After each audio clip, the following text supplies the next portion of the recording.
Hace 3 semanas comenzamos con una serie o una nueva etapa en nuestra serie de predicaciones del Evangelio de Marcos que hemos llamado Just Like Jesus o como Jesús, ¿verdad? Y hemos visto hasta el capítulo 8, ¿verdad? Que Marcos ha estado respondiendo una pregunta: ¿quién es Jesús? ¿Verdad? Los discípulos han visto a Jesús calmar las tormentas, expulsar demonios, sanar enfermos, alimentar multitudes y hasta resucitar muertos. Poco a poco hemos visto que el Evangelio de Marcos ha ido quitando el velo de los ojos de las personas para que pudieran reconocer quién es Jesús, ¿verdad? Y que Él no simplemente es un maestro o un profeta más, para que ellos llegaran a confesar que Él es el Cristo. ¿Quién es este Cristo? Aquel que puede cambiar todas las cosas, aquel que puede restaurar todas las cosas. Del capítulo 1 al 8, Marcos escribe su evangelio. ¿Para qué? Para revelarnos quién es Jesús. Pero a partir del capítulo 3 vemos que cambia, hay un giro en la historia en donde después de la amenaza de matar a Jesús, Jesús empieza a enfocar en entrenar a sus discípulos para hacer la obra de Jesús en la tierra después de que Él se vaya. ¿Cuál es esa obra? Predicarle al mundo quién es Dios y cómo es Dios a través de una vida transformada. Entonces Jesús lo que hace es: yo voy a enviar a mis discípulos, voy a enviar a la gente que cree en mí para que ellos puedan ir y entonces, ¿verdad?, puedan demostrarle al mundo que yo les amo, que yo les perdono y que yo estoy con los brazos abiertos para recibirles. Y ahora, cuando Jesús empieza a enfocarse, ¿verdad?, en sus discípulos, Él sigue ministrando, Él sigue ayudando, Él sigue supliendo necesidades para las multitudes, pero se enfoca en sus discípulos. ¿Por qué? Porque Jesús quiere que sus discípulos... ¿Quién es un discípulo para los que vienen por primera vez a la iglesia? Un discípulo es una persona que vive como Jesús vive. Una persona que no solamente cree en Jesús, sino una persona cuya vida está siendo influenciada por Jesús para vivir de una manera diferente. ¿Cuál manera? La manera que Jesús nos manda que vivamos. ¿Cómo es esto? Una vida que refleje quién es Él. Que una vida que ame más de lo que la gente normal ama. Una vida que perdone más, ¿verdad?, que la gente que no puede perdonar. Una vida que vaya en crecimiento en ese amor y en ese perdón, en una transformación. Entonces, ¿verdad?, esto es lo que estamos viendo en el Evangelio de Cristo. ¿Por qué? Porque hay una diferencia muy grande. Dios quiere que seamos discípulos. ¿Por qué? Porque hasta este momento en la historia, en el Evangelio de Marcos, hemos visto que hay muchos admiradores de Jesús, mucha gente que se asombra con las cosas que enseña Jesús, con los milagros que hace Jesús, pero muy poca gente que quiere vivir como Jesús. Y ese es el conflicto, o esa es la tensión que hay en el Evangelio de Marcos. Es gente, ¿verdad?, que Jesús quiere que pasen de ser admiradores a ser ¿qué?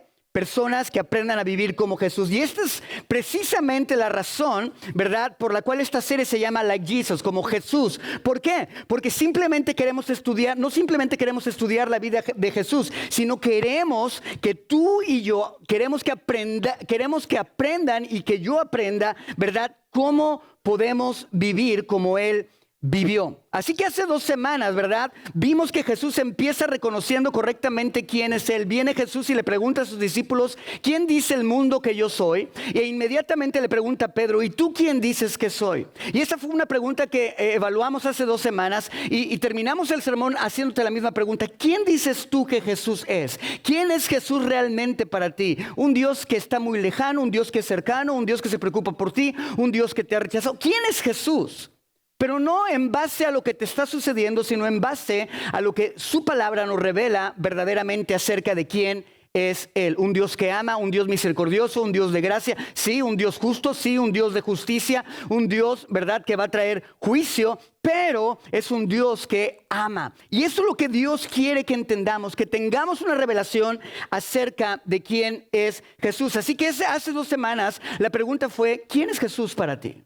¿Quién es Jesús para ti? La semana pasada vimos lo que significaba seguir a Jesús. ¿Qué era qué? Abrazar la cruz. Sí, abrazar la gloria, pero al mismo tiempo abrazar la cruz. Jesús le dice a sus discípulos: ok, ya entendiste quién soy. Ahora no solamente quiero que entiendas quién soy, ahora quiero que me sigas y que entiendas que para seguirme, la forma en que yo te pido que me sigas es a través de ¿qué?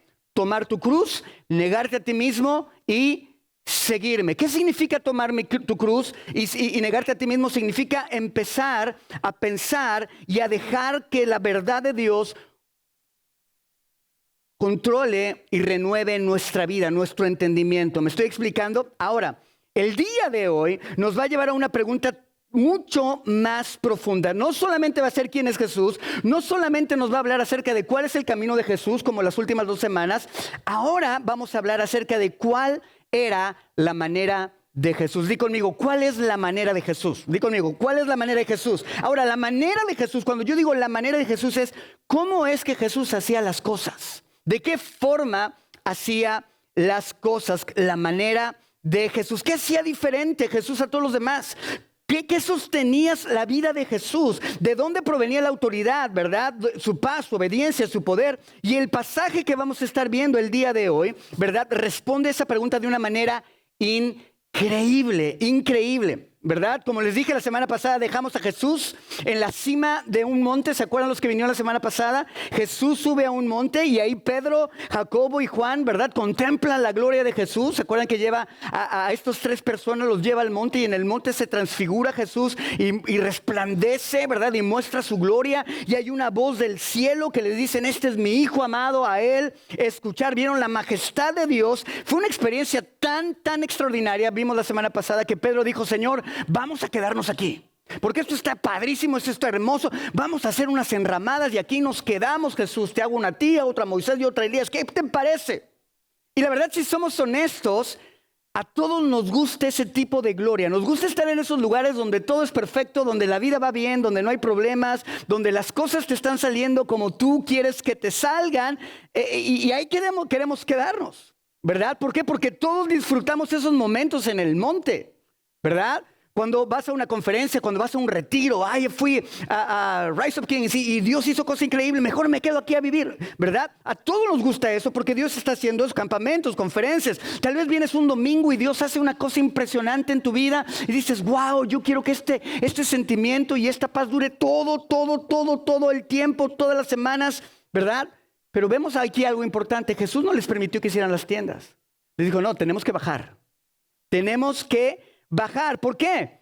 Porque la misión que Dios nos haya dado, el llamado que Dios nos ha dado como su iglesia, como discípulos, no es el de quedarnos en el monte. Es el de bajar y salir al valle. Salir a los lugares donde hay caos, donde hay problemas, donde hay enfermedades. ¿Para qué? Para ser luz en medio de tinieblas. Y es ahí precisamente donde terminamos la semana pasada que comienza el pasaje que vamos a ver hoy. ¿Ok? Y dice la palabra que mientras Jesús desciende, acompañado por Pedro, Jacobo y Juan, encuentra una escena completamente diferente a la que estaban viviendo en el monte. Y quiero que se lo imaginen. Cuando leemos la Biblia, cuando estudiamos la palabra de Dios, quiero que se imaginen lo que está pasando, para que entendamos el contexto, para que entendamos qué pasa en un lado, qué está pasando en otro, qué pasó antes de ese versículo, qué pasó después, por qué Marcos lo escribe de esa forma, cuál es el propósito de Marcos de escribir este pasaje en este momento, en esta sección de su evangelio. Tenemos que entender todas estas cosas, ¿ok? Así que cuando bajan, el ambiente es totalmente distinto. Ya no hay gloria, ahora hay discusión. Y ahorita lo vamos a ver, ¿verdad? Ya no está la voz del padre, ahora se escuchan los gritos desesperados de un padre o del padre de un joven que ha visto a su hijo sufrir durante años. Ya no hay discípulos maravillados, ahora hay 9 discípulos que fueron los que se quedaron abajo, derrotados, incapaces de hacer aquello que les habían llamado a hacer y que en algún momento habían tenido éxito haciéndolo. ¿Cuántos de ustedes se sienten así? Vamos a la gloria y al siguiente día bajamos y ya no está la gloria, ya no está la voz del Padre, ya no está lo bonito, ya no se siente padre. Ahora estás en el mundo. Ya no es domingo, ahora es lunes. Y ahora vienen los catorrazos y ahora viene el tiempo difícil. El contraste que Marcos nos enseña en esta sección no podría ser más grande. Es un contraste que él en su narración decide poner este pasaje después del de la gloria para llevarnos a esa tensión que constantemente vivimos tú y yo, en la que constantemente vivimos tú y yo cada día. ¿verdad? Porque conocemos a este Dios, sabemos de este Dios que tiene un plan, que es bueno, que yo sé quién es Él, ¿verdad? Él me está llamando a caminar de cierta forma, Él me está llamando me está transformando, está haciendo cosas en mi vida, pero la realidad es que hay momentos donde yo estoy en el mundo, ¿verdad? Y dices, yo no sé ni para dónde hacerme, ya no hay gloria, ya no hay una voz bonita, me siento sin esperanza. Y si somos sinceros, esta escena se parece mucho más a nuestra vida diaria que la que había pasado en el monte. ¿Cuántos se identifican más con la escena que está pasando cuando Jesús baja que con los del monte? ¿Verdad? Se parece más. Es una escena más, o muy parecida a lo que nosotros vivimos ahí. ¿Por qué? Porque la mayor parte de nuestra vida cristiana no se vive en la gloria, se vive en el llano, abajo del monte. Se vive en el valle, ¿verdad? Y lo interesante es que Marcos no nos explica inmediatamente por qué está ocurriendo esto. De hecho, Marcos nos da la respuesta hasta el final de por qué está ocurriendo estas cosas, ¿verdad? Pero Marcos nos deja observar el fracaso, nos deja sentir la tensión de lo que está sucediendo. Y ahorita vamos a leer el pasaje, pero quiero darles una apertura, ¿verdad? Una introducción de lo que está pasando. Marcos nos deja sentir esta tensión y hace la misma pregunta que seguramente se hicieron y hacernos la misma pregunta que seguramente se hicieron los discípulos en ese momento. ¿Qué pasó? ¿Qué pasó? Estaba la gloria, estaba todo hermoso, estaba todo bonito y de repente hay un escándalo, ¿verdad? Ya no hay gloria, ¿verdad? Hay gritos desesperados, hay discípulos derrotados, incapaces de hacer aquello que antes habían hecho con éxito. ¿Qué pasó? ¿Qué salió mal? Pero la respuesta va a llegar hasta el final. La respuesta va a llegar hasta el final. Así que hoy vamos a hablar acerca de la manera de Jesús. Porque este pasaje va más allá de una enseñanza acerca de la oración o una enseñanza acerca de la fe. Va mucho más profundo y quiero que pongas atención. Porque si tú eres esa persona que generalmente, ¿verdad?, viene y experimenta la gloria de Dios, pero durante toda la semana está en el valle sufriendo, incapacitado, tal vez te sientes derrotado. Ese es un mensaje para ti. Amén. ¿Están conmigo? Entonces, lo primero que quiero que entendamos es a qué me refiero cuando hablo de la manera de Jesús. ¿A qué me refiero con esto? Vamos al versículo 28 y 29 del capítulo 9 de Marcos. Abran sus Biblias. Si no tienen Biblia, ¿tienen Biblias, hijos? Hijos, semejantes baquetones. ¿Tienen Biblias, brothers? No. Bueno, si me ayudan con Biblias para mis brothers, levanten su mano si no traen Biblia. Si no tienen, levántenla sin miedo. Ahorita se las cobramos. Está bien. No, se las vamos a regalar. Levanten su mano. ¿Alguien más que no tenga Biblia? Levanten su mano. Si no traes Biblia, no tienes Biblia, pero la traes el próximo domingo. Porque, yo no, ya tienes tu biblioteca de Biblias ahí. Es la misma. No son estampitas para coleccionar, ¿ok? Trae el próximo domingo. Levanten su mano ahí hasta que le den su Biblia, ¿ok? Entonces vean esto, versículo 28. Dice, cuando Jesús entró en casa, sus discípulos le preguntaron en privado, ¿por qué nosotros no pudimos, qué? Expulsarlo. ¿De qué están hablando? Expulsar a un demonio que estaba poseyendo a un joven. ¿Ok? Y este demonio lastimaba al joven. Y los discípulos le dicen, ¿por qué nosotros no pudimos expulsarlo? Esta clase, contesta Jesús, esta clase de demonio solo puede ser expulsada a fuerza ¿de qué? De oración, respondió Jesús. Y ahora, quiero que por este momento te olvides de todo lo que sabes acerca de este pasaje. Olvídate de todo lo que sabes acerca de este pasaje. Y si tú no sabes nada acerca del pasaje, estás en el lugar correcto. Olvídate de todo lo que sabes ahí. Y quiero que te hagas una pregunta muy sencilla. ¿Por qué Jesús responde hablando de la oración? ¿Por qué Jesús habla de esta forma? Porque somos honestos, tal vez esta respuesta dice, a ver Jesús, siempre contestas así de raro. Uno te pregunta una cosa y dices otra cosa. ¿Qué onda? ¿Por qué estás contestando con la oración? ¿Verdad? ¿Por qué lo haces de esta forma? ¿Verdad? Y los discípulos le preguntan, ¿por qué no pudimos nosotros? ¿Por qué no pudimos nosotros? Y Jesús responde, ¿por qué esta clase solamente sale con oración? ¿Por qué oración? ¿Por qué no dijo te faltó más fe? ¿O por qué no dijo necesitas más entrenamiento? ¿Por qué no dijo todavía no estás preparado? ¿Por qué habla precisamente de la oración? Y creo que la respuesta no comienza en Marcos 9. La respuesta comienza en todo el desarrollo del Evangelio de Marcos, todo lo que Marcos está revelando acerca de cómo vivía Jesús su vida. Ahí es donde está la respuesta, porque si algo ha quedado claro en todo este Evangelio, en todas estas predicaciones que hemos estado viendo, es que Jesús vivió constantemente en dependencia de Dios, su Padre. Él jamás vivió en independencia con su Padre. Y Marcos no solamente quiere que admiremos los milagros de Jesús. Él muestra muchos milagros en el Evangelio. Él quiere algo mucho más profundo. Él quiere que descubramos de dónde brotaba su vida. ¿Qué era aquello que soportaba la vida de Jesús? ¿Qué era aquello que motivaba a Jesús a vivir de la manera que vivía? ¿Qué era aquello que empoderaba a Jesús? ¿Qué era aquello que llevaba a Jesús a echar fuera demonios, a sanar a los enfermos, a multiplicar el pan, a hacer un proveedor? ¿Qué era aquello que había ahí? Y Marcos quiere que lo descubramos. ¿Por qué? Porque si eres una de las personas que está en la gloria un día y el siguiente día en el infierno, necesitas saber. ¿Qué tenía Jesús que no tengo yo? ¿Qué es lo que hacía Jesús? ¿Cómo vivía Jesús para que yo lo imite? Y entonces pueda salir del infierno y pueda ir hacia la gloria, ¿verdad? Y una y otra vez encontramos a Jesús haciendo algo. ¿Y saben qué es lo primero que vamos a notar? Vemos a Jesús constantemente apartarse para estar con el Padre. Constantemente. No porque estuviera enfrentando una crisis, no porque necesitara tomar una decisión muy importante. Ahora sí voy a orar porque tengo que tomar una decisión importante. Déjame orar porque estoy pasando por esta crisis. No, él no lo hacía por eso, lo hacía sino porque esa era la manera en que él vivía. Él vivía de esa forma. Él vivía constantemente buscando a su Padre, acercándose a su Padre. Él vivía constantemente haciendo esto.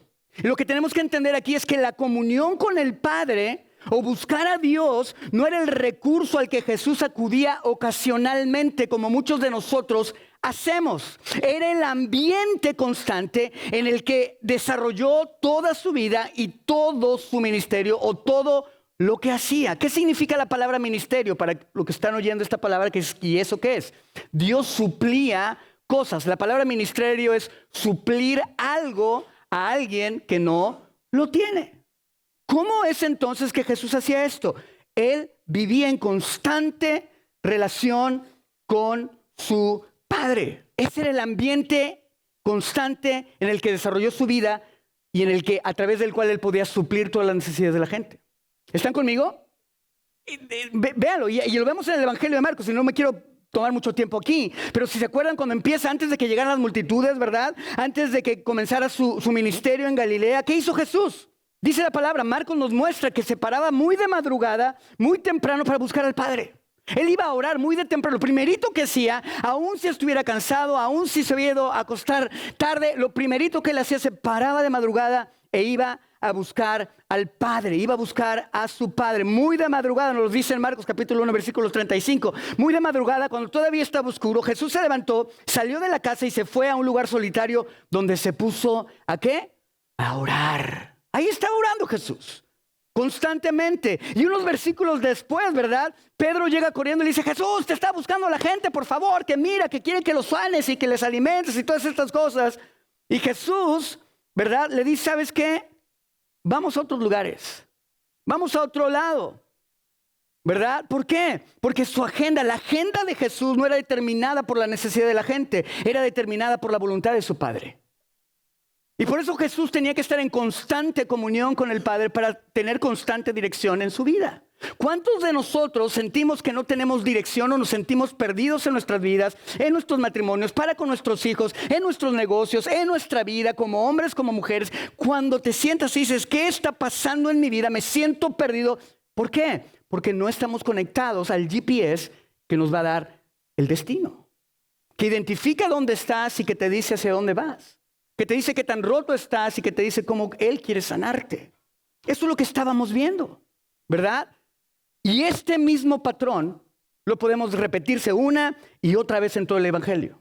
Entonces la respuesta es, ¿qué era lo que estaba pasando? ¿Cuál era la manera de Jesús? La manera de Jesús era una vida de dependencia constante y total del Padre. Este mismo patrón continúa a lo largo del Evangelio. Jesús, y nos dice y nos muestra que Jesús nunca iba y venía de la presencia de Dios. Nos dice que Él vivía ahí. Él estaba conectado constantemente. Y al final, para brincarme, pero tú puedes leer en el Evangelio muchos ejemplos que vas a ver esto, pero al final en el jardín del Getsemaní, ¿verdad? En el tiempo más difícil de su vida, ¿verdad? Escuchamos a Jesús orar. Una vez más, Señor, no se haga mi voluntad, hágase la tuya.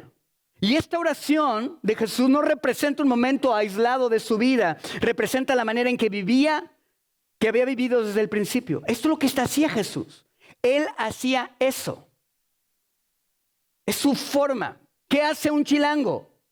No digan roba. ¿Qué hace un norteño? Se pone villas. ¿Qué hace un venezolano? Dice, ¿qué es esto? ¿Qué es esto? Y luego me dicen, no es cierto, óiganse. ¿Verdad? ¿Qué hacemos? Hay cosas que nos caracterizan. Dice, yo soy esto. ¿Quién es José Luis? ¿Quién es Adriana? ¿Quién es? Eres algo que te... Omar, business, negocios, ¿verdad? ¿Qué haces? Es lo que te caracteriza. Toda su vida estuvo marcada por una dependencia con el Padre. Ahora vean esto. Vamos a empezar a desmenuzar aquí la cosa. Este era el patrón de la vida de Jesús. ¿Lo pueden ver? Un patrón constante. La oración nunca fue un recurso de emergencia. Que quede claro. ¿Qué es la oración para ti? Ahora, esta no es una clase de la oración. El punto principal de este pasaje no es hablarte acerca de la oración, pero es necesario que entendamos qué significa la oración y por qué está ahí la oración. Porque la oración, ¿verdad? Nunca fue un ritual religioso para Jesús y nunca fue una fórmula espiritual para recibir poder. ¿Cuántos hemos usado así la oración? ¿Verdad que sí? Ay, no, para que Dios haga, para que Dios se mueva, para que entonces... No, la oración era escuchen muy bien, la oración para Jesús era la expresión visible de una realidad mucho más profunda. ¿Cuál era esta realidad? Que Jesús vivía en completa, di conmigo, dependencia del Padre. El que Él vivía en completa dependencia se reflejaba en la oración. No era al revés. Él no oraba para que entonces pudiera depender de Dios. Él oraba, ¿por qué? Porque dependía de Dios. ¿Me están siguiendo? ¿Sí me están siguiendo? Es muy diferente decir, yo oro para depender de Dios. Voy a orar para que Dios me ayude a depender de Él. No. La oración es la evidencia de que estás dependiendo de Dios. Y la pregunta que nace ahí es, entonces, ¿cómo puedo depender de Dios? Y de eso nos va a hablar este pasaje. ¿Están conmigo? ¿Estamos aprendiendo? La oración era esta expresión visible. Jesús nunca actuó independientemente, nunca tomó decisiones por separado, nunca hizo ministerio confiando en sí mismo, nunca suplió necesidades confiando en sí mismo. La pregunta que te quiero hacer es, ¿cuánto tiempo de tu vida vives en independencia de Dios? ¿Cuánto tiempo de tu vida estás tomando decisiones separadas de Dios y luego quieres que Él bendiga tu decisión? ¿Cuántas veces has tratado de suplir algo para tu familia, para tu esposa, para tus hijos y no te has dado cuenta que estás confiando en ti mismo y no en aquel que puede suplir todas las cosas? ¿Me están siguiendo? Era una forma, la manera de Jesús era una manera totalmente diferente. Porque en el mundo nos enseñan a no depender de nadie. ¿Verdad? En el mundo te dicen, ¿sabes qué? No, aquí cada quien se rasca con sus propias uñas, ¿verdad? No, aquí no te pongas así. Y Jesús dice, no, dependencia. Toda la vida de Jesús fue dependencia. Y aquí hay algo increíble, porque lo que Marcos nos está mostrando a través de su evangelio, a través de historias, ¿verdad? Que dijimos que el evangelio de Marcos se enfoca no tanto en doctrinas, sino en historias que ilustran principios y que ilustran las doctrinas. Juan lo dice de una manera increíble. Juan registra las mismas palabras de Jesús que confirman lo que les acabo de decir o que confirman lo que Marcos estaba demostrando. Jesús dijo en Juan 5:19, no está ahí, pero dijo, el Hijo no puede hacer nada. Di conmigo, el Hijo, ¿de quién está hablando? Del mismo. El Hijo no puede hacer nada por su propia cuenta. ¡Qué cañón! Jesús O sea, ¿han estado viendo lo que Jesús hacía en el Evangelio de Marcos? Sanaba a enfermos, echaba fuera demonios, daba vista al ciego, hacía oír a los sordos, hacía hablar a los mudos. ¿Verdad? Y la pregunta es, ¿y no podrá ser muda a una que habla mucho? ¿Ah? Dios hacía milagros, ¿verdad? Y de repente Jesús dice, yo no puedo hacer nada por mí mismo. ¿No ves todo lo que estás haciendo? Y Jesús, sí, veo todo lo que estoy haciendo. Y todo lo que estoy haciendo lo hago porque no puedo hacer nada por mí mismo. Porque dependo de alguien. ¿Están conmigo?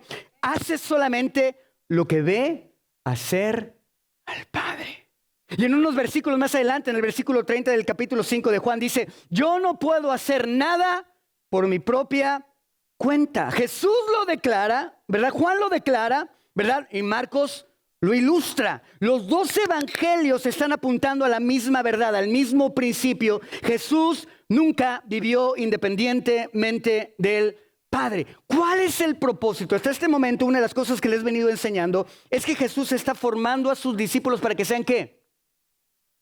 Dependientes de Él, pero no solamente para qué, para que ellos puedan llevar a cabo todo lo que el Padre o Jesús les iba a dejar que hicieran en la tierra cuando Él ya no estuviera. Dice, tú vas a representarme, tú vas a predicar el evangelio, tú vas a hablar, yo me voy al cielo, voy a preparar morada, pero tú te vas a quedar aquí. ¿Y qué está haciendo Jesús? Quiere que estos creyentes dejen de ser solamente creyentes y se vuelvan en discípulos. ¿Y qué significa volverse discípulos? Que vivieran la vida de la misma manera que Él vivió la suya. Y es una gran distancia. Es una gran distancia. ¿Y cómo sé cómo vivió Jesús su vida? Como el otro día platicamos, ¿te acuerdas, Juan? ¿Cómo sé? Pues, ¿qué me dice la palabra?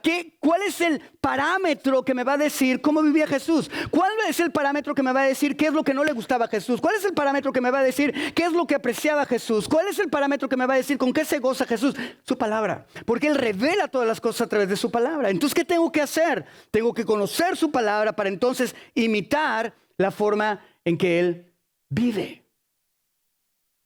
Pero yo tengo que determinar cuál es mi verdad. Esta es mi verdad. Esta es mi verdad, la palabra de Dios es mi verdad, la máxima autoridad. ¿Por qué? Porque es la mente de Dios revelada, ¿verdad? En este libro, a través de más de 40 autores, a través de más de 1500 años, que no se contradice. Y que tiene el poder de transformar vidas, porque es Dios hablándonos. ¿Están conmigo? Qué cañón, ¿no? ¿Estamos aprendiendo? Está muy grueso. A mí me encanta esto. Ahora, Jesús está haciendo esto. Dice, yo no puedo hacer nada. Estos dos evangelios se unen y nos muestra que Jesús nunca vivió su vida de una manera independiente. Pero ahora, regresemos a la pregunta de los discípulos. Nos quedamos ahí en pausa. ¿Qué preguntan los discípulos? ¿Por qué no pude? ¿Cuántos de ustedes ven a una persona que Dios está moviéndose en su vida, está restaurando su corazón, está restaurando su matrimonio? ¿Cuántos han visto eso? Y parece que te pasan por al lado. Y tú, híjole. Es que es el amigo del pastor. ¿Verdad? Y te pasa, y tal parece que te pasan por el lado y tú, ¿por qué yo no puedo? ¿Por qué no puedo? Y aquí es donde la respuesta de Jesús empieza a tener más sentido, ¿verdad? Jesús no le está enseñando simplemente una disciplina espiritual. Jesús no les está dando una cátedra de cómo orar. ¿Saben qué está haciendo Jesús? Les está dando una enseñanza acerca de cómo vivir. ¿Ven la diferencia? No es que te diga, para que ores te tienes que doblar las rodillas, tienes que cerrar los ojos, tienes que poner las manitas así. No, a Jesús no le importa cómo. Tú puedes orar acostado, parado, hincado, acostado, como quieras, de cabeza. Ora, pero ora. ¿Por qué? Porque la oración nos habla no solamente de repetir algo o de pedir algo a Dios, habla de mostrarle a Dios que dependes de Él. Dependemos de Él, ¿verdad? Les está enseñando su manera de vivir. ¿Por qué no pudimos? Porque este género solamente sale con dependencia en Dios. ¿Entendemos? Este género no solamente sale solamente con oración. Igual, a porque la oración no simplemente era algo que Jesús hacía. La oración no producía la dependencia de Jesús, revelaba la dependencia con la que Jesús vivía. Es lo que ya les dije ahorita, ¿verdad? La oración era la evidencia de que Jesús vivía en dependencia. Y debido a que sabía que Él dependía para hacer todas las cosas del Padre, ¿qué tenía que hacer Jesús? Venir al Padre. ¿Y cómo te comunicas con el Padre? Hablando. Y eso le llamamos oración. Pero esa comunicación con el Padre no solamente es un monólogo, ¿es un qué? Es un diálogo en donde Dios te da dirección, en donde Dios te dice qué hacer, en donde Dios te dice hacia dónde ir, ¿para qué? Para que no te sientas perdido.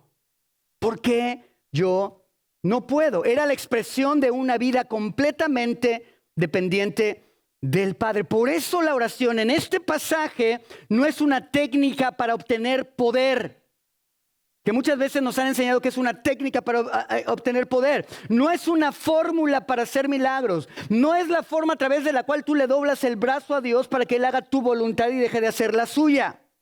No es un método para expulsar demonios. No está hablando de esto. No malentendamos el texto. No lo interpretemos de una manera diferente. Porque puedes llegar a pensar, entonces tengo que orar antes para echar fuera un demonio. No está hablando de eso. No está hablando de eso. Está hablando de que era una forma de vida, que la oración era la evidencia de un corazón que reconoce que el poder nunca proviene de uno mismo. Es decir, yo no puedo. Yo no puedo. ¿Cuántos de ustedes están tratando de ser el hombre que Dios quiere que sean? Levanten su mano. ¿Cuántos están? ¿Y cuántos hemos fracasado?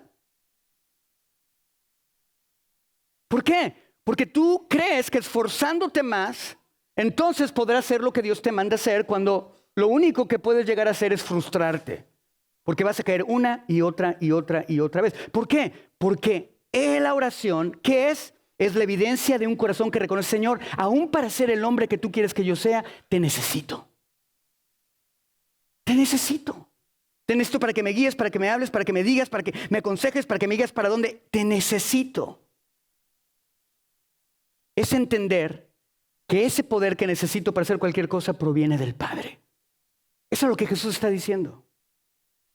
¿Sabes por qué no salen? Porque no tienes dependencia en el Padre. Porque crees que el poder está en ti y no que procede de Él. ¡Wow! Y aquí encontramos una verdad que va a gobernar todo este pasaje, este principio. Y es la misión de Jesús, o el llamado que Jesús te ha dado como padre de tu casa, como mujer de tu casa, como mamá, como papá, como empresario. El llamado que Dios te ha dado no está aislado de tu vida espiritual. Es uno. Es uno. Yo estoy trabajando en un proyecto porque yo estoy harto de que vengamos el domingo a las cosas espirituales y lunes, martes, miércoles, jueves, viernes y sábado nos separamos de lo espiritual, cuando lo espiritual tiene que ser la base que determine el resto de nuestra semana. Lo que tú aprendas hoy, lo que Dios te hable hoy, no te vayas a tu casa y digas, ay, pues qué padre estuvo el sermón, estuve en la gloria, pero el lunes viene, el valle viene, el problema viene, el chisme viene, los pleitos vienen, el dolor viene, los gritos vienen, la oscuridad viene. No te quedes ahí, llévate lo que Dios te está hablando hoy y haz que estos principios empiecen a regular tu vida durante la semana a través de venir a Dios y decirle, Señor, ayúdame por favor a aplicar lo que me hablaste hoy. ¿Para qué? Para que este sea el fundamento de mi lunes, de mi martes, de mi miércoles, de mi jueves, de mi viernes, de mi sábado y mi domingo. Que esto que tú me hablaste determine cómo va a ir mi semana y no mis problemas o los pleitos que determinen cómo me fue en la semana, para el domingo llegar arrastrándome para que me des un poquito más de agua. ¿Vemos la diferencia? ¿En dónde empieza su semana? ¿En domingo o en lunes? ¡Qué cañón! ¡Qué cañón! La misión de Jesús, este es el punto, la misión de Jesús solo puede realizarse de la manera de Jesús. El tipo de papá, el tipo de hombre, el tipo de mujer que tienes que ser para que el mundo reconozca quién es tu Dios y cómo es tu Dios, a donde quiera que estés y a donde quiera que vayas, ese llamado solamente se puede hacer de la manera de Jesús. ¿Y cuál es la manera de Jesús? Dependencia. ¿Chido, mi bro? Está cañón. ¿Estamos aprendiendo? ¿Cuántos necesitan esto? ¿Cuántos necesitamos esto? Entonces, ¿verdad? Esto es increíble. Y la manera de Jesús siempre fue una vida completamente dependiente al Padre. Ahora, ahí vamos avanzando. Ya les dije la respuesta. ¿Ok? Marcos dejó la atención, pero yo quiero empezar con la respuesta para que veamos el resto del pasaje a la luz de esta dependencia. ¿Están conmigo? Entonces, esta conclusión que acabamos de ver nos lleva inmediatamente a otra pregunta. Si esta es la manera en que Jesús vivía, si la oración era la expresión visible de una vida completamente dependiente del Padre, entonces surge otra pregunta que es inevitable. Si Jesús vivía de esta manera, ¿qué estaba ocurriendo en el valle mientras Él estaba en el monte? Y ven este contraste. Aquí Marcos está haciendo contraste. Gloria, los 3 discípulos, ¿verdad? Jacobo, Juan. Ay, ya, se me desatoró la nacha. Espérenme. Que doy el paso y se me atora. Ah, pues es el cable. ¿Ya? ¿Me oyeron? ¿El micrófono qué? ¿Están conmigo? Vean esto. Entonces, ¿qué está ocurriendo en el valle? Mientras Jesús disfrutaba de la comunión del Padre, los otros 9 discípulos estaban haciendo el llamado que Él les había dado sin Él. Mientras Jesús descendía del monte completamente separado para enfrentar el sufrimiento, completamente preparado para enfrentar el sufrimiento, ellos terminaban derrotados frente a un solo muchacho. Está cañón. ¿Qué marcó la diferencia? Y Marcos quiere que descubramos esta respuesta y vamos a volver al principio del relato, ¿ok? Y quiero hablarte hoy de 4 evidencias, di conmigo, 4 evidencias o 4 características de una vida que depende completamente del Padre, ¿ok? Ahora, ojo, no es para que cuando escuches estas características digas, voy a esforzarme a hacer eso yo por mi propia fuerza, porque caes en la misma borra, la misma gata pero revolcada. ¿Vamos bien? No quiero que caigan en eso. Entonces, la primera evidencia, Marcos capítulo 9, versículo 14 al 19. La primera evidencia es una vida dependiente reconoce que la comunión de ayer no sustituye la dependencia de hoy.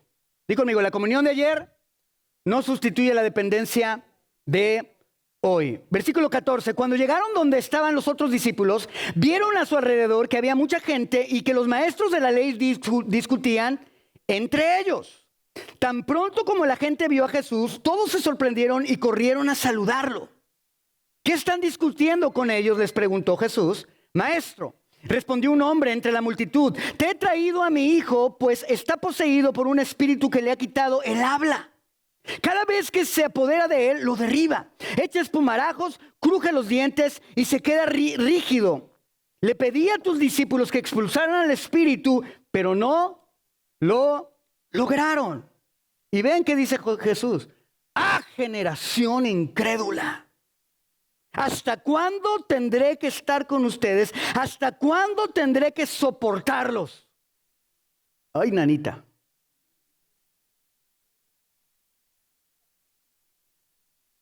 Tráiganme al muchacho.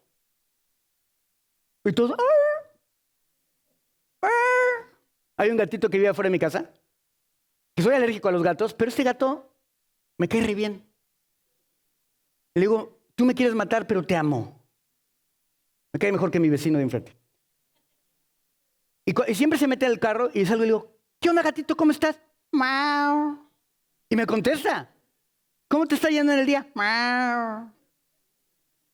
¿Hace calor? Mau. ¿Quieres agua? Mau. Y ahí me pongo a platicar, hay videos ahí de mí platicando, los voy a poner en TikTok. Mau. Haz de cuenta que los discípulos se quedaron así como, mau. Así que, porque aparte da como si tuviera flojera el gatito. Oye, gatito, esto. Ya de repente mi esposa me pide cosas en la casa y le hago. Mi amor, barre la cocina. Lava los trastes. ¿Ah? Y hoy le di agüita. ¿Le quieres agüita? Y ya le sirvo su agüita, se la pongo allá afuera. Y ya sé que no se va a querer ir de mi casa jamás. Pero aún así, en mi brillante cerebro chilango, dije, le voy a poner agua. Y se acerca y la ve, le digo, toma agüita. Vino corriendo, yo creo que dijo, el pollito, ¿no? Y era agüita, ya se tomó la agüita, pero se me quería pegar en las piernas. Y yo, no, porque ahí sí me Se me ponen los ojos de chango y todo, la boca así, entonces mejor no. Pero bueno, así estaban los discípulos. ¡Tráiganme al muchacho! Después de entender la respuesta de Jesús, regresamos al comienzo de la historia. ¿De qué venimos hablando? Dependencia. La manera de Jesús era ¿qué? Dependencia total. Y lo primero que quiere Marcos que veamos es algo que probablemente ninguno de nosotros esperaría. Jesús no comienza hablando con el muchacho, no comienza hablando con el demonio, ni siquiera comienza hablando del Padre. Marcos dirige nuestra atención inmediatamente a los discípulos, ¿verdad? Y esto no es accidental. Marcos está haciendo algo. Primero, porque por primera vez, desde que Jesús los envió a predicar, ¿se acuerdan que Jesús los envió a predicar de 2 en 2? ¿Se acuerdan? En su ministerio. ¿Y qué hicieron? Echaron fuera demonios, sanaron enfermos, ¿verdad? Y cuando regresaron, ¿cómo venían? Jesús, no juegue, los demonios se nos sujetaron. Estos de mira y aquí, Juan Camaney, ¿verdad? Y venían bien contentos, predicaron el evangelio, echaron fuera demonios, sanaron enfermos y ellos venían de esa onda. Pero aquí es la primera vez que vemos a los discípulos, después de que experimentaron esa gloria, ese monte, apañados. Los 9, miau, miau, completamente derrotados. Y esto debería sorprendernos. ¿Por qué? Porque ya lo habían hecho. ¿Sí o no? Es como si tú que eres mecánico, brother, cambias frenos diario y te llevo mi carro y no quedan bien. ¿Qué harías? ¿Verdad? Pues algo está mal. Es sorprendente. ¿Por qué? Porque es algo que es un experto. Por cierto, quedan bien mis frenos. Sí me los arreglo, pero sí quedan bien. Pero si hubieran quedado mal, le hubiera dicho, ¿no?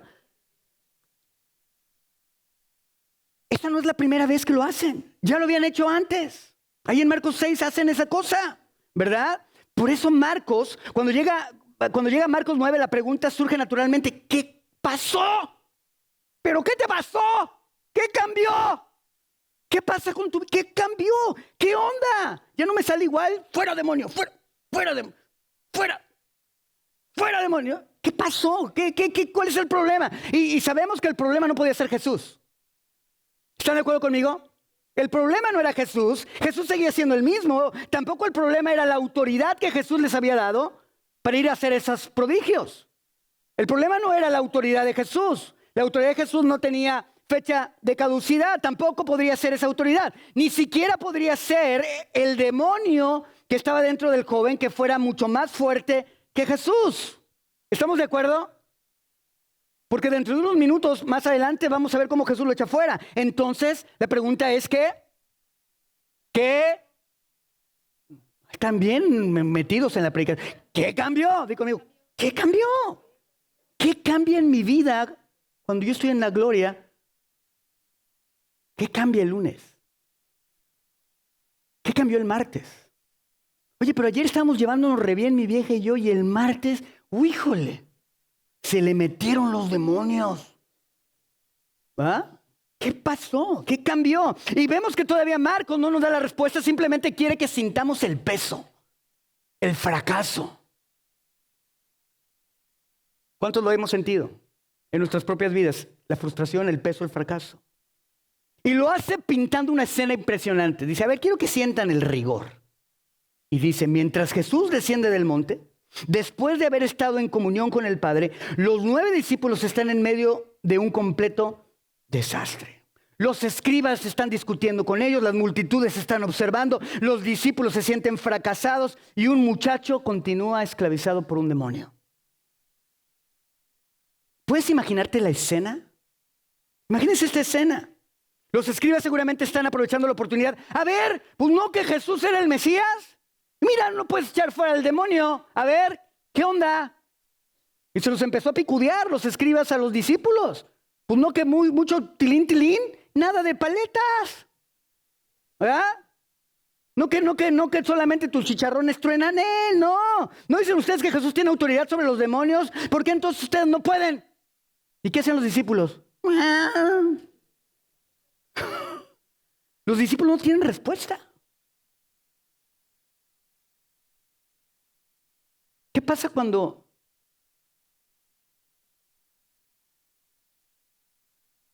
Hay gente que amas, que están sufriendo, y vienes y les das esperanza. Y estás animado, y estás contento, y dices, no, mira a Dios, y los exhortas y les dices. Pero de repente cuando te pasa a ti, te truenas, te das por vencido, sientes que no puedes. Dices, no sé qué onda. Y esa gente dice, pues no que mucho tilín, a ver. Ahora sí dime tus versículos. ¿Verdad que sí? ¿Puedes imaginar la escena? Seguramente los escribas estaban aprovechando la oportunidad. ¿Dónde está el poder de tu maestro? Y no tienen respuesta. Y mientras todos discuten, los escribas están peleando con los discípulos, el muchacho sigue sufriendo. Sigue sufriendo. Y mientras tú y yo discutimos y nos quejamos, el mundo sigue sufriendo. Sigue sufriendo.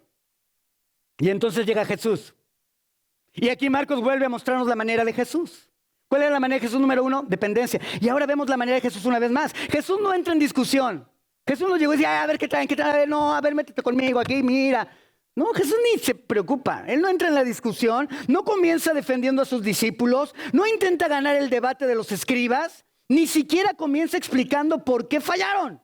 Hace algo mucho más importante. Dirige su mirada hacia el Padre del joven. Porque mientras todos los demás están concentrados en el problema, Jesús seguía concentrada en la persona, en el dolor, porque esa era la manera de Jesús. Y muchas veces estamos tan enojados, tan frustrados porque Dios no hace lo que nosotros queremos que haga. Y Jesús dice, espérame, es que yo estoy ocupado con la gente que está en dolor. Tú ya deberías estar maduro. Tú ya deberías de saber. ¿No me dijiste hace 2 semanas que quién era yo para ti? ¿Qué cambió? ¿Qué cambió? Ahora, esta aplicación es muy importante para nosotros. Aquí hay una aplicación, porque cuando dejamos de vivir desde la comunión del Padre, las cosas que Dios nos llama a hacer empiezan a girar alrededor de nosotros. Mi éxito, mi fracaso, mi reputación, mi imagen, mi discusión. Pero cuando vivimos de la manera de Jesús, las personas vuelven a ocupar el centro. Porque eso era exactamente lo que Jesús hacía. Dios te redirecciona tu enfoque para que veas la necesidad de otros y les bendigas. Y en esa acción, Dios te liberta. O Dios te ayuda a entender. O Dios te da la habilidad para navegar esa circunstancia. O Dios te da la resignación. Pero Él está contigo. Y eso es toda la diferencia.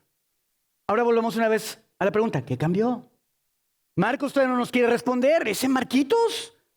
Quiere que sigamos caminando con los discípulos, que los veamos todos apañados, todos maullando. Quiere que sintamos su frustración, pero quiere que nos hagamos la misma pregunta que ellos harán unos versículos más adelante. Pero sí nos deja una pista. Estos 9 hombres ya habían visto a Dios obrar poderosamente en medio de ellos. Habían experimentado victorias espirituales reales. ¿Cuántos de nosotros hemos experimentado victorias espirituales reales?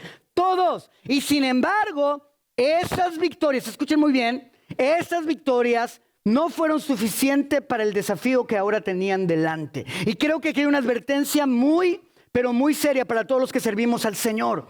Es posible vivir mucho tiempo basando nuestras vidas en los recuerdos de lo que Dios hizo ayer, que dejamos de cultivar la comunión con Él hoy.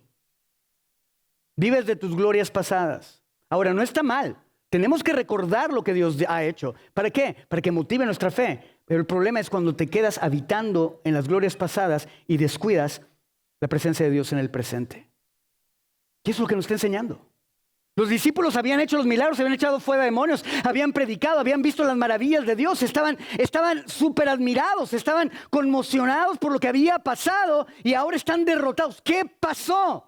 Pensaron que su gran experiencia de los 52 demonios que habían echado anteriormente, pensaron que lo que habían hablado, que su gran experiencia podía suplir la dependencia en Dios.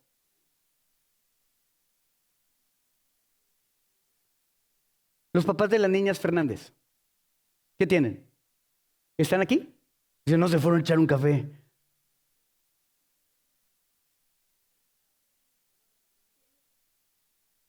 Ok, perfecto. ¿Están conmigo? Es para recoger a tu bebé, todo está bien, nada más. Tenemos algunos upgrades si quieres que te lo cambiemos por... No, es cierto. Uno que no chille tanto, aire, ¿no? ¿Están conmigo? Esto es muy importante. Ellos pensaron que lo que habían vivido en el pasado iba a compensar por la falta de dependencia en el presente. ¿Sí? Humbertito, estamos aprendiendo. Está grueso, ¿no? Ay, no, pues que yo ya tengo mucha experiencia. Yo soy predicador, yo soy pastor. No, dice Dios, sigue dependiendo. Sigue dependiendo de mí. Es posible descansar. Vean lo que nos está diciendo Marcos aquí. Nos está diciendo que es posible descansar en la experiencia acumulada, en los años de servicio, en tus dones, en el conocimiento y comenzar a hacer la obra de Dios apoyados más en el pasado que en la dependencia presente del Padre. Pero tenemos que entender una lección que es de sumamente importancia para nuestra vida y nuestro caminar con Dios. El reino de Dios nunca funciona por inercia. La vida cristiana nunca se puede vivir en piloto automático. La comunión que tuviste ayer no sustituye la dependencia que tienes que tener hoy. Ayer oraste, ayer buscaste a Dios, pero que lo hiciste ayer no significa que no lo tengas que hacer hoy. Es una dependencia diaria. Jesús no solamente oraba cuando tenía decisiones difíciles o cuando enfrentaba situaciones duras. Él oraba constantemente porque era la forma de Jesús. Y ahora todavía no sabemos si esa fue la razón del fracaso de los discípulos. Jesús nos lo va a mostrar, pero Marcos ya sembró esa pregunta en nuestro corazón y quiere que continuemos leyendo con esa idea y con esta tensión en nuestra mente, porque solo cuando escuchemos la explicación de Jesús entenderemos por qué 9 hombres que antes habían expulsado demonios, que antes habían vivido en la gloria, ahora son incapaces de liberar un solo muchacho. Antes, ¿cuántos de ustedes experimentaron problemas donde en Dios, en dependencia en Dios, algo sucedió increíble? Y ahora ya no puede suceder. ¿Por qué? Exactamente es la razón. Es la razón, porque no tienes la dependencia o no tenemos la dependencia constante en Dios. Y en medio de esta escena, ya voy a terminar, Marcos dirige nuestra atención a un personaje completamente inesperado. Es un hombre sin experiencia. Es un hombre sin autoridad, es un hombre sin entrenamiento y con una fe que él mismo reconoce que es imperfecta. Y sin embargo, Jesús va a usar a este hombre para mostrarle a los discípulos algo que habían perdido, una profunda conciencia de su necesidad.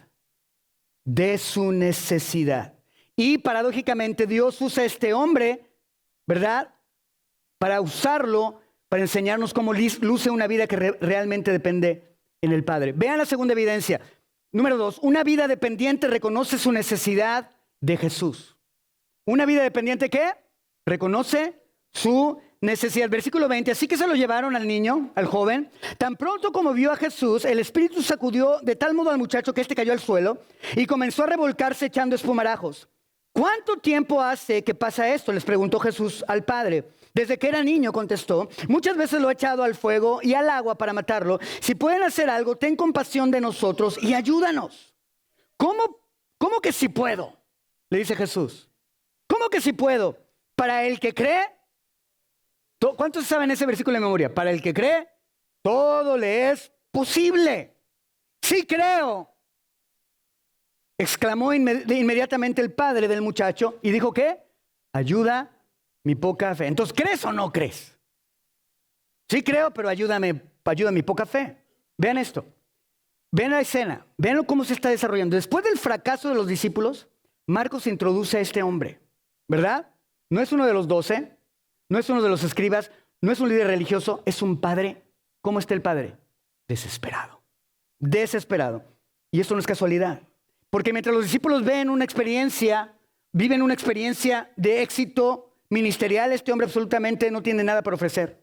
No tiene experiencia, no tiene autoridad, no tiene respuestas. Solo trae a un hijo que él ama profundamente y una necesidad que él no puede resolver. Y así muchas veces, o hay mucha gente que se está sintiendo en estos momentos en Venezuela. Tienen un problema, pero no tienen ni el poder, ni la autoridad, ni las respuestas. Y Jesús usa a este hombre Y Marcos nos dice que el padre comenzó a describir cómo estaba el hijo. Ya lo vimos. Arrojado al fuego, arrojado al agua, ¿verdad? Lo hacía convulsionarse, ¿verdad? La vida había sido una lucha constante para este hombre. Imaginen el dolor de ese padre. Imagínate que tu hijo estuviera así. Imagínense el dolor. Durante años este papá vio sufrir a su hijo y él no podía hacer absolutamente nada. ¿Cuánto están así en su vida hoy? En algunas áreas en su vida que sabes, estás sufriendo, pero sabes que no puedes hacer absolutamente nada. Y entonces Jesús les dice, oye, Jesús escucha una frase que le dice el hombre, se lo traje a tus discípulos y no pudieron. No pudieron expulsar al demonio. Esto está cañón. Ven el contraste.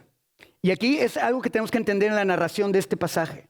¿Qué es lo que está haciendo Marcos con este texto? Está comparando la capacitación, la experiencia, las victorias, el ministerio de los discípulos contra la necesidad, el dolor y el sufrimiento de este hombre. ¿Lo estamos viendo? ¿Y qué hace? Al final del día nos muestra cómo se vive una vida a la manera de Jesús, no a través de ellos. ¿A través de quién? Del que no tenía nada. A través del que estaba sufriendo. ¿Por qué? Porque él entendió algo.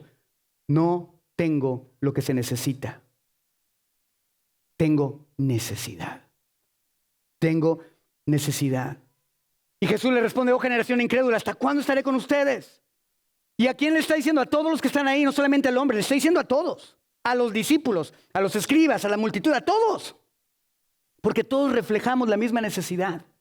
Tú y yo reflejamos la misma necesidad. Y Jesús nos dice, ¿hasta cuándo tengo que estar con ustedes, generación incrédula?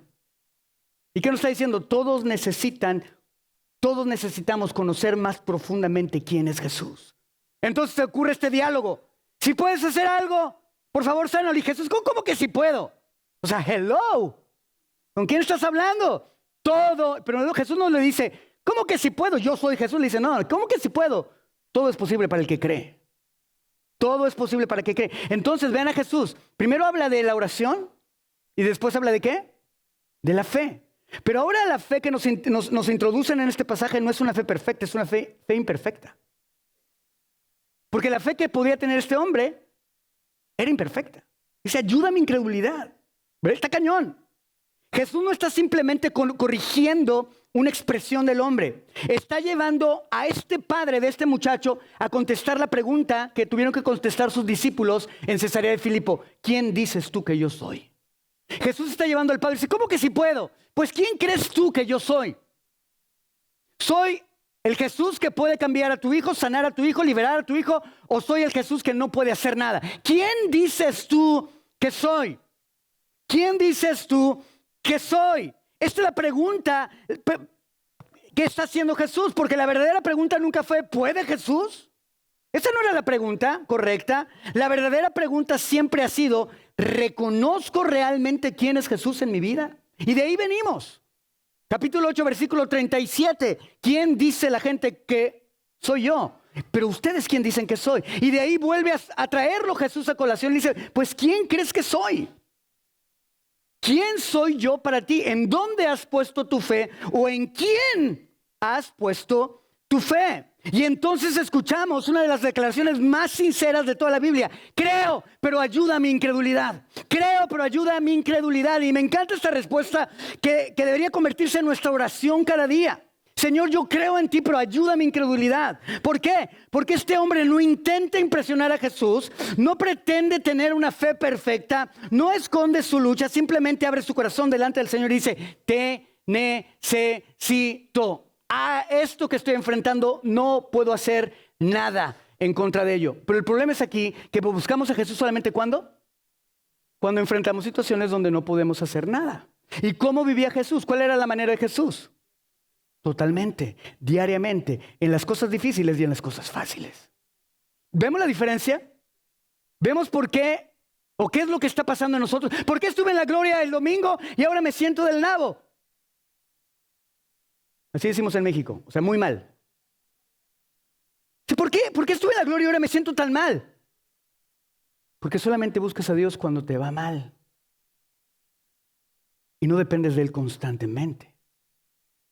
Toma, chango. ¿Sabes por qué no vienes a Jesús constantemente? Porque para unas cosas sientes que tú eres Juan Camaney y que tú todo lo puedes hacer.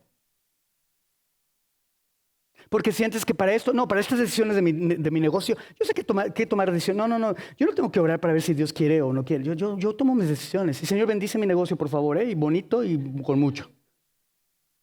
¿Lo vemos? Entonces no estamos viviendo a la manera de Jesús. Oramos, tenemos fe, pero no en la manera de Jesús. ¡Qué cañón! Ahora una aclaración, y esto es muy importante. Yo no quiero que salgas de aquí diciendo, entonces la clave es ¿qué? Que tenga más fe. No. La clave es que produzca más fe. No quiero que salgas de este lugar diciendo eso, porque no es así. Este pasaje no nos está enseñando de que nosotros tenemos que producir la fe, como muchas veces nos han dicho, tú nada más cree. ¿A cuánto les han dicho eso? Tú créele a Jesús y vas a ver que Dios lo va a hacer. Y ahí estás hasta pujando, hijo. Los ojos se te ponen rojos, sí creo.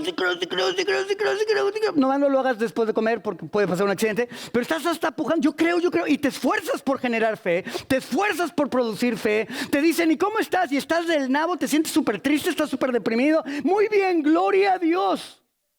Y alguien ve al y te dice, pues avísale a tu cara, hijo, porque nomás no. Pero no, es que yo soy hombre de fe. Es una tontería.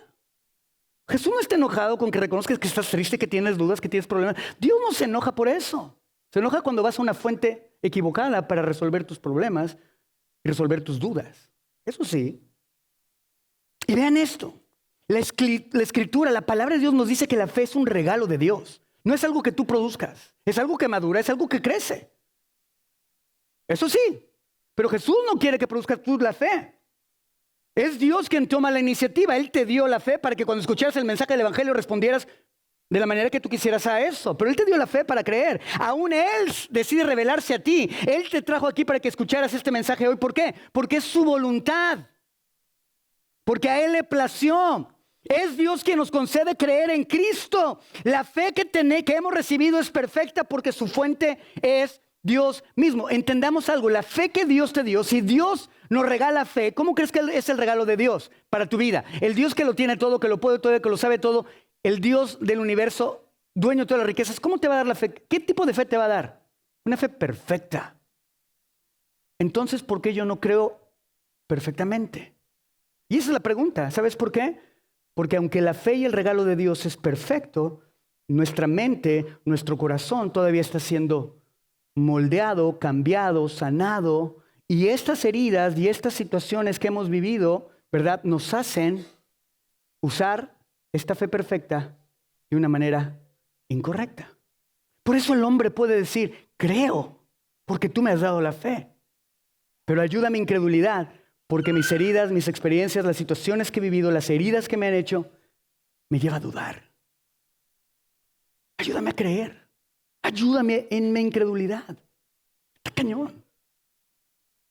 Está cañón. Y volvemos a lo mismo. Esto no tiene que ver con producir fe. Esto no tiene que ver con una enseñanza de cómo tener fe o de cómo orar. Esta es una enseñanza donde nos muestra que la dependencia genera fe. Que la dependencia genera oración. Porque dependes de ellos. ¿Me están siguiendo?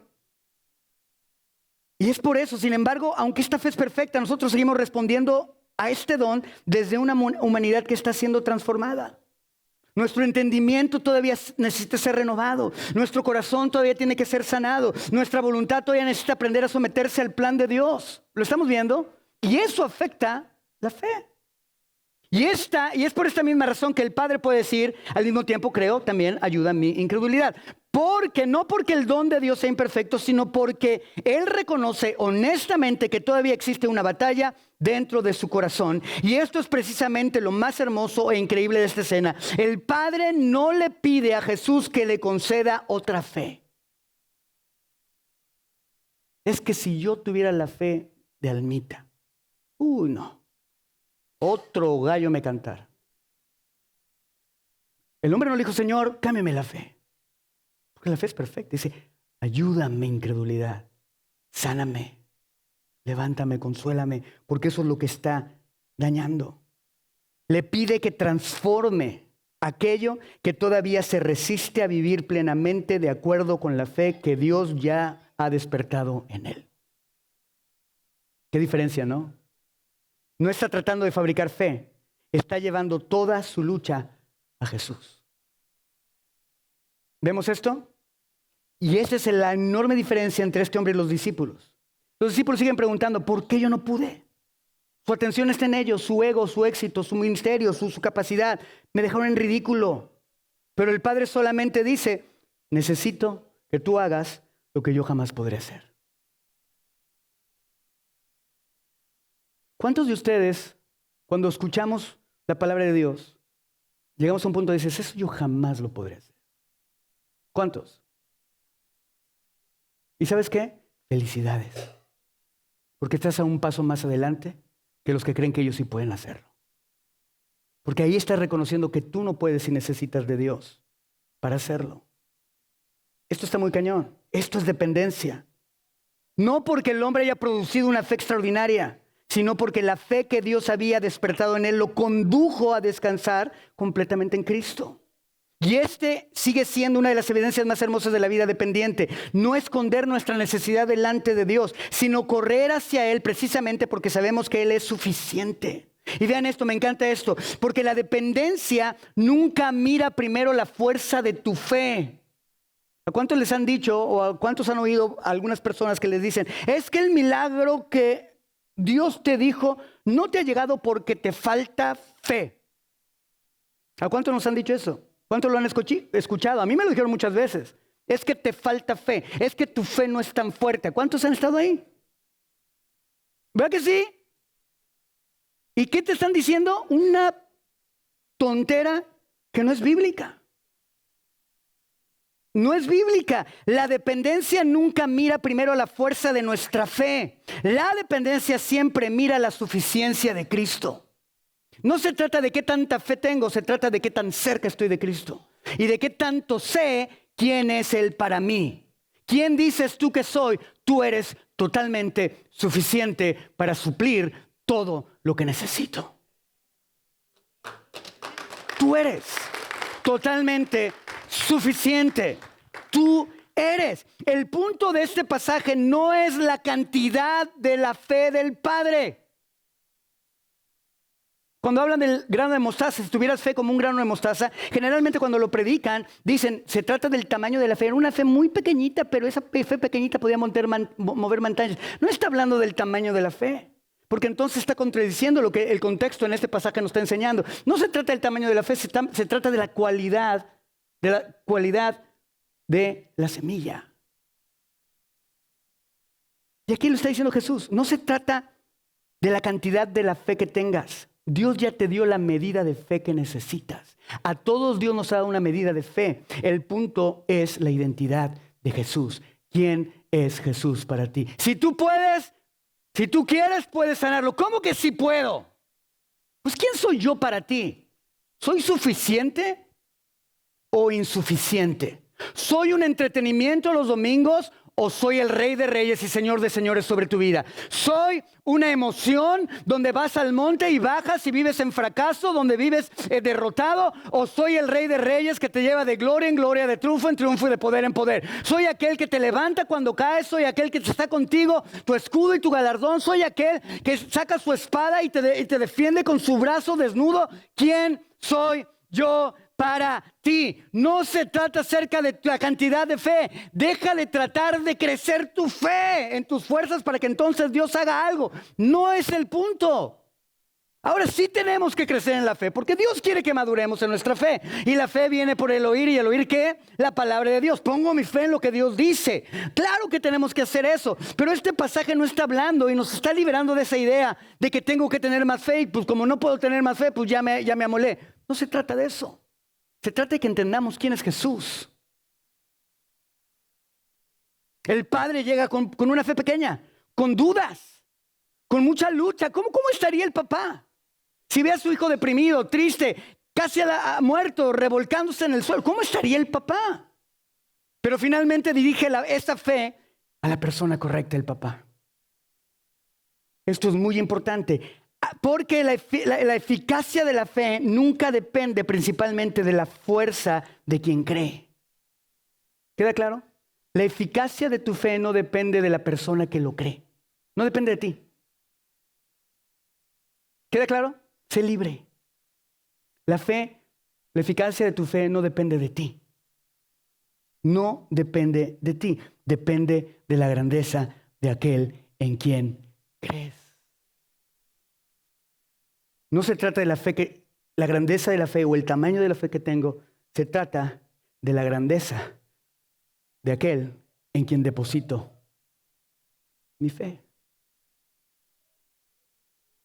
La fe que Dios produce en nosotros no nos lleva a confiar en nuestra fortaleza, sino a descansar cada vez más en la suficiencia de Cristo. Tengo fe para creer que soy incapaz, pero mi Dios es suficiente. Esa es la fe que Dios te da. Pero la fe deformada por nuestra mente, por nuestras heridas, nos dice, tengo que crecer en fe para que entonces Dios haga lo que necesito que haga. Y cuando un corazón deja de mirar su propia capacidad y descansa completamente en Jesús, entonces ocurre lo que nadie más en aquella multitud podía hacer. Mientras los escribas discutían, mientras los discípulos seguían confundidos y mientras el Padre reconocía humildemente su necesidad, Jesús simplemente habló. Y una vez Marcos nos recordará por qué el poder nunca ha estado en el tamaño de nuestra fe, siempre ha estado en la autoridad del Rey. Ven, esto está padrísimo. La tercera evidencia, una vida dependiente descansa en la autoridad de Jesús. Versículo 25. Al ver Jesús que se agolpaba mucha gente, reprendió al espíritu maligno y le dijo, espíritu sordo y mudo, y me encanta porque era un espíritu sordo y pues ¿cómo escuchó a Jesús? Pero bueno, esas son preguntas para cuando llegue al cielo. ¿Ok? Reprendió al espíritu y le dijo, espíritu sordo y mudo. Ya lo vieron, ¿verdad? Y el espíritu se como que. Pero bueno. Te mando que salgas y que jamás vuelvas a entrar en él. El espíritu no se necesitaba tener orejas. El espíritu dando un alarido y sacudiendo violentamente al muchacho salió de él y este quedó como muerto. Tanto que muchos decían, ya se murió. Ay, Jesús, se te pasó el power. Pero Jesús lo tomó de la mano y lo levantó y el muchacho se puso en pie. ¡Ay, no manches! La gente, imagínense, ¡sal del muchacho! Y todos, ya lo mató. Se murió. Todos así como que, y Jesús, ¿verdad? Miren, ¿verdad? Me los vacilé. En ese momento todo había sido un desastre. Los discípulos han fracasado, los escribas han convertido el fracaso en una discusión, la multitud observa sin poder hacer nada, el padre sigue desesperado y el muchacho continúa esclavizado. Pero entonces Jesús interviene y me encanta porque Marcos no describe un enfrentamiento dramático entre dos fuerzas iguales. No hay lucha prolongada, no hay un ritual complicado, no hay una exhibición de poder, simplemente nos dice, Jesús, deja espíritu mudo y sordo, sal del chamaco. Y simplemente sale. Una sola orden y el demonio obedece. ¿Por qué hace Marcos esto? Porque Marcos quiere recordarnos algo que nunca debemos olvidar. El problema nunca fue la autoridad de Jesús. El problema nunca fue el poder de Jesús. El problema nunca fue el tamaño del desafío. El rey sigue siendo el mismo que ordenó al viento y al mar que se callaran, el mismo que alimentó a 5,000 personas con pocos panes, el mismo que levantó a la hija de Jairo, el mismo cuya gloria contemplaron Pedro, Jacobo y Juan en el monte de la transfiguración. No ha cambiado. Jesús sigue teniendo absoluta autoridad. Entonces ocurre algo que podía pasar desapercibido. Marcos dice que el espíritu salió, pero antes sacudió violentemente al muchacho. El cuerpo quedó inmóvil y la multitud empezó a decir, está muerto. ¿Por qué incluye Marcos esta descripción en el pasaje cuando los otros evangelistas no lo hicieron? ¿Por qué no dice, ¿saben qué? El muchacho, Jesús lo reprendió y el muchacho fue libre. ¿Por qué menciona que parecía que estuviera muerto? ¿Por qué? Porque nos quiere decir algo. Imagínense el silencio. Pero Marcos añade este detalle. Jesús lo tomó de la mano, el muchacho se puso en pie. ¿Por qué nos dice esto? Porque no terminas simplemente diciendo, el demonio salió. Porque Marco quiere que recordemos que ya hemos visto esta escena antes. Ya la vimos antes. Cuando todos pensaban que la hija de Jairo estaba definitivamente perdida, Jesús tomó la mano y ¿qué hizo? La levantó. Muerte, vida. Y ahora sucede exactamente lo mismo. El muchacho parece muerto, la multitud convencida de que todo terminó, y otra vez Jesús extiende su mano, lo levanta de muerte a vida. ¿Qué nos está diciendo Marcos? La vida que imparte Jesús siempre vence a la muerte. Ahora vean esto. Creo que Marcos está haciendo algo todavía más profundo que simplemente narrar otro milagro. No olvidemos dónde estamos en el Evangelio. Hace apenas unas horas Jesús anunció nuevamente que sería ¿qué? Entregado y moriría y resucitaría. Los discípulos todavía no entienden esto, pero Marcos comienza a preparar al lector. ¿Por qué? Porque cada vez que Jesús levanta a alguien que parece definitivamente perdido, está sembrando pequeñas imágenes de resurrección a lo largo del camino. Esto está muy cañón. Está muy cañón. Empieza a levantarlos. ¿Por qué? Porque Jesús dice, yo voy a morir en la cruz y voy a estar muerto. ¿Y qué le está diciendo? ¿Qué le está diciendo a sus discípulos? Miren, la muerte no tiene autoridad sobre mí. Yo los levanto, yo les doy vida. ¿Qué le estaba diciendo? Voy a morir, pero voy a resucitar. Los estaba preparando. Es como si Marcos quisiera entrenar nuestros ojos para que aprendamos a mirar las circunstancias desde la autoridad de Jesús y no desde las apariencias. Por eso, pero esto no es la primera vez que sucede con la hija de Jairo y ahora con esta multitud. Muy pronto llegará un viernes donde todos verán el cuerpo de Jesús colgado en una cruz. Lo bajarán, lo pondrán en una tumba y parecerá que la historia había terminado. Pero Marcos ya nos ha preparado para ese momento. Porque el rey que tiene autoridad para levantar a otros, no quedará vencido por la muerte, tal como él mismo lo anunció, al tercer día resucitaría. Y este es el principio del Evangelio. Marcos no nos está enseñando una y otra vez la misma verdad. Donde Jesús está presente, la muerte nunca tiene la última palabra. ¿Cuáles son aquellas áreas en tu vida que sientes que ya se murieron? Que ya no hay esperanza, que ya no hay forma, que ya estás resignado a vivir de esa manera. ¿Por qué? Porque estás muerto. Esto es un contraste increíble. Y observa el contraste que Marcos quiere que veamos. Los discípulos no pudieron. El Padre tampoco pudo hacerlo. Los escribas menos. Nadie pudo hacer absolutamente nada, pero Jesús sí. ¿Por qué? Porque la dependencia nunca descansa en nuestra capacidad, descansa en el Rey. ¡Qué cañón! Y por último, la cuarta evidencia. Pero antes, hola mija, déjale, está bien, está bien. Sí, está bien. ¿Quieres cafecito, hija? Hola. ¿Cómo están? Está bien.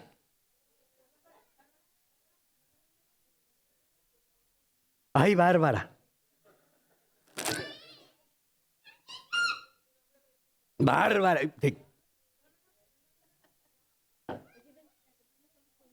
Oye, ¿no quieres dibujar? Bueno, ¿están listos para no distraerse? Focus. Vean esto.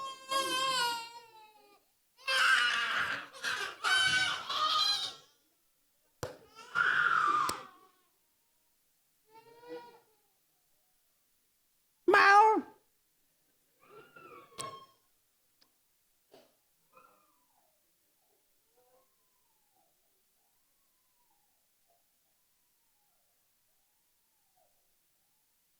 Hoy no hubo cuidado de niños,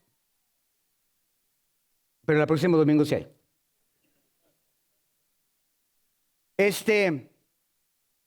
¿Ok? ¿Dónde estaba? Ya la cuarta. La última. Una vida dependiente cultiva una comunión constante con el Padre. Vean esto. Y esta es la respuesta. Volvemos a los versículos con los que empecé. Vean esto.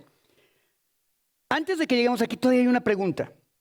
Si Jesús hizo esto, parecer que era muy sencillo, ¿por qué los discípulos no pudieron? ¿Por qué yo no puedo? ¿Por qué yo no puedo? ¿Por qué los discípulos fracasaron mientras Jesús simplemente habló y todo cambió? Y Marcos nos lleva a este lugar donde todo comenzó, en la casa. Dice la palabra que después en la casa, lejos de la multitud, lejos de los escribas, lejos de la presión del momento, es ahí, en la intimidad, que sus discípulos desde Jesús finalmente revelan la lección que ellos necesitaban aprender. Y vamos a verlo aquí. El problema es, o era, que intentaron cumplir la misión que Jesús les había dado sin vivir de la manera que Jesús vivía. ¿Ven el punto? ¿Cuál es la clave? Vivir como Jesús vive. La clave no es producir más fe. La clave no es orar más, ¿verdad? Que no estoy diciendo que no oremos, tenemos que orar sin cesar, pero quiero que veamos de esta forma, que entiendas que la clave no es orar solamente o tener fe solamente. La clave es ¿qué? Vivir como Jesús. Estas dos cosas son evidencia de que estás dependiendo de Jesús. ¿Me queda claro?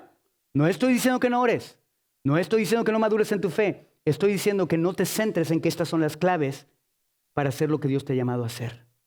La clave es vivir como Jesús vivió. ¿Cómo vivió Jesús?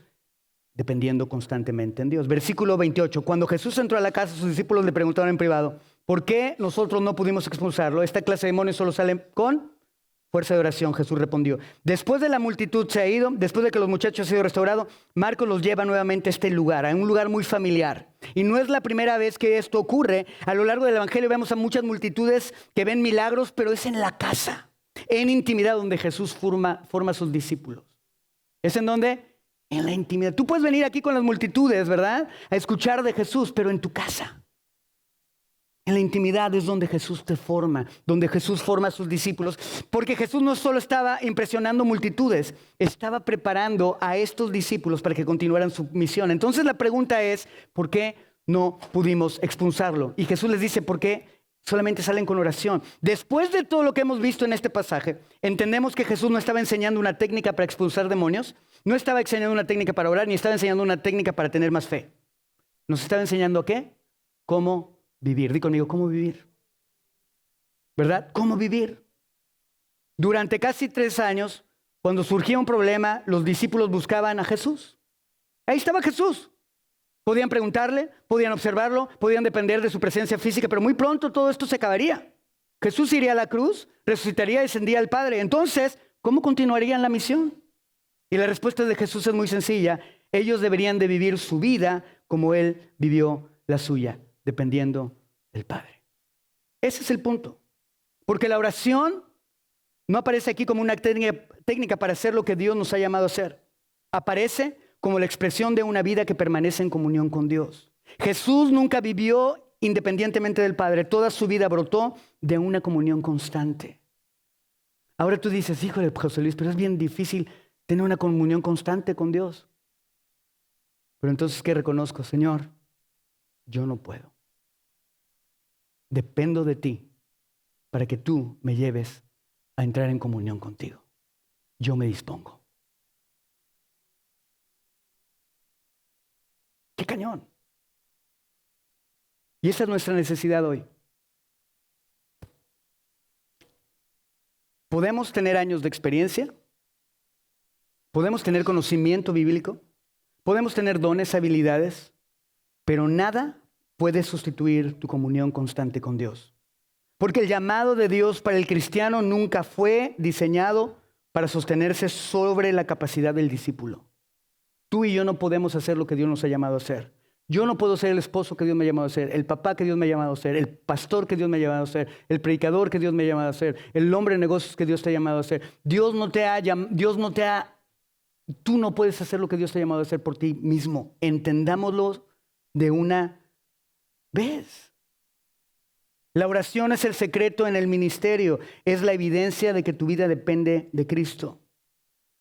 Y ahora todo el relato cobra sentido, ¿verdad? 9 discípulos nos enseñan el peligro de vivir en las victorias de ayer. El Padre nos enseña a llevar honestamente nuestras necesidades a Cristo. El muchacho restaurado nos recuerda que la autoridad pertenece únicamente al Rey. Y Jesús nos enseña la manera en que sus discípulos deberán vivir cuando Él ya no esté físicamente con ellos. La manera de Jesús. Y como conclusión, Al llegar al final de este pasaje, entendemos que Marcos nunca quiso que recordáramos simplemente un milagro. No es un milagro más. Quiso que recordáramos una manera de vivir. Una vida completamente dependiendo del Padre. Y por eso esta serie se llama Like Jesus, como Jesús. Porque el propósito del discipulado no es solamente creer en Jesús, es aparecer, es aprender a vivir como Jesús. Y si hoy el Señor quisiera hacerte una pregunta, yo creo que podría ser esto. ¿Estás intentando hacer la obra de Dios con tus propias fuerzas o estás aprendiendo a vivir de la manera de Jesús? Porque la iglesia no necesita más conocimiento, no necesita solamente más experiencia, no necesita solamente mejores estrategias. Necesita hombres, necesita mujeres que vivan de la misma forma que vivió Jesús, dependiendo del Padre. Y esa vida comienza cada mañana, cuando dejamos de confiar en nosotros mismos y volvemos a descansar en Él. ¿Cómo está tu vida hoy? Tal vez hoy te identificas con los discípulos. ¿Por qué no pude? ¿Has comenzado a confiar más en lo que Dios hizo ayer que en depender de Él hoy? O quizás te identificas con el Padre, vienes cansado, con dudas, con luchas, pero sabes que solo Jesús puede hacer lo que tú no puedes. Donde quiera que estés, hoy la invitación de Jesús es la misma. Vuelve a mí. Vuelve a mí. No para que Jesús te dé una nueva técnica, no para que Jesús te dé mayor capacidad, sino para que aprendas a vivir de la manera que Él vivió. La misión de Jesús solo puede realizarse de la manera de Jesús, en la manera de Jesús. Y la manera de Jesús siempre será una vida completa, enteramente y totalmente dependiente del Padre.